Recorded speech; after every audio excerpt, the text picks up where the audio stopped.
parties have broken out in parks, on the streets and in bars throughout Australia in celebration of the same-sex marriage postal survey results. The Australian Bureau of Statistics announced the findings of the voluntary vote at a special hearing in federal parliament on Wednesday morning, with a majority of 61.6% of Aussies in favour of legalising gay marriage. Thousands of yes voters gathered in public places across the nation, including huge numbers outside the State Library of Victoria in Melbourne and Prince Alfred Park in Sydney. Concert and festival-like scenes broke out in major cities upon the announcement, with DJs, bands and music providing the soundtrack for Equality's landmark day. Oxford Street, the harbour city's iconic gay district, has been washed over by a sea of rainbows and joy. One man even chose the moment to propose to his boyfriend, not in the mood to waste any time. Emotional embraces, tears of joy and an overwhelming message of equality has washed over the nation after months of debate, abuse and pain. The Yes campaign received 7,817,247 votes compared to 4,873,987 no votes, a significant victory for the campaign.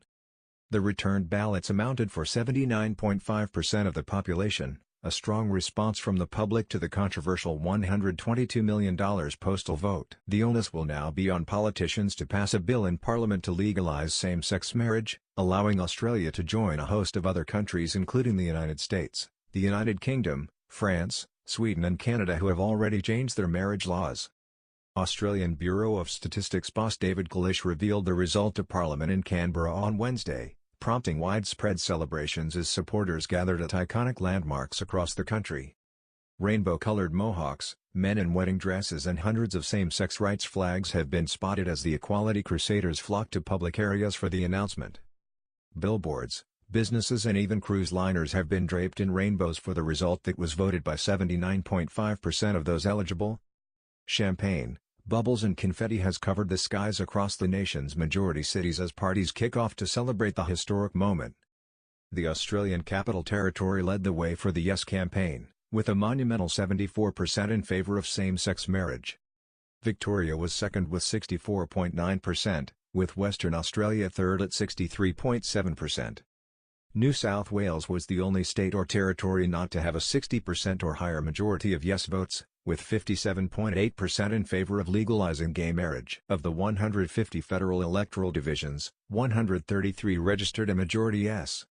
Prince Alfred Park celebrations were hosted by high-profile faces of the yes vote, including legendary Olympic swimmer Ian Thorpe, actress Magda Szubanski and singer John Paul Young.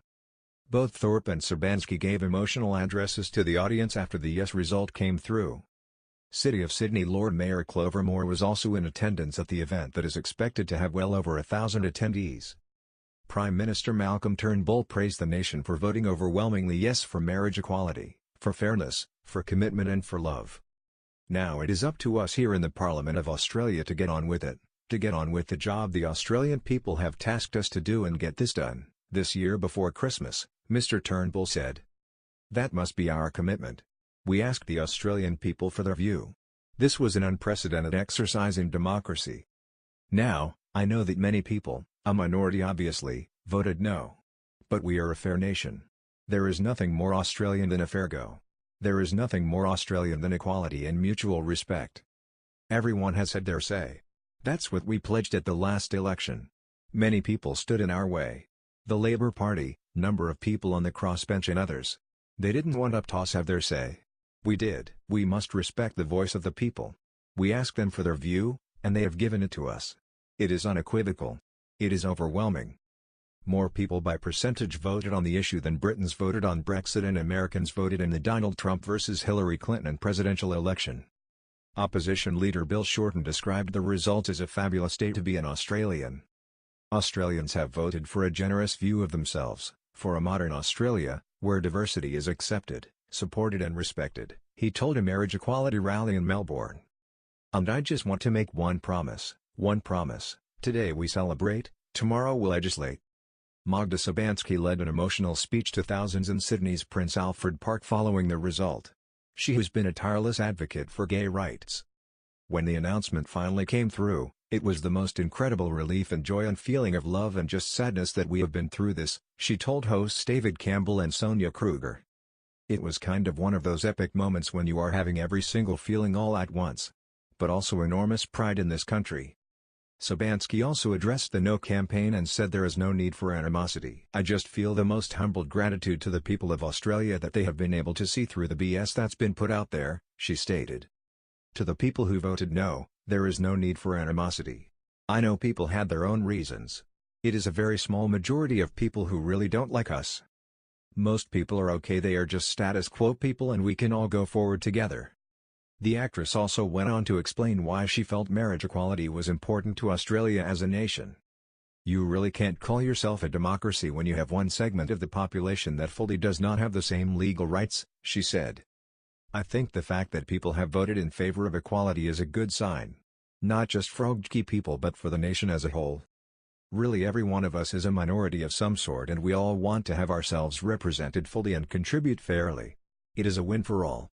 Olympic legend Ian Thorpe also spoke to the mammoth crowd, at times having to pause to compose himself at the magnitude of the result. Today of all days I am proud to be and to call myself an Australian, Thorpe told the crowd. The result today is a resounding endorsement and reconfirmation for people like you and like me.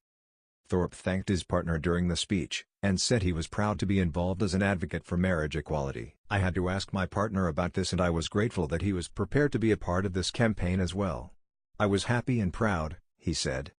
Former Australian Prime Minister Tony Abbott, who is outspokenly against same-sex marriage despite having a lesbian sister, released a statement congratulating the Yes campaign on their achievement.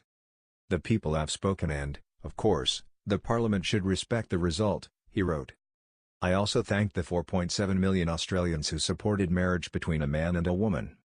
Mr. Abbott said he looked forward to improving the Dean Smith bill to implement same-sex marriage with freedom of conscience for all, not just the churches.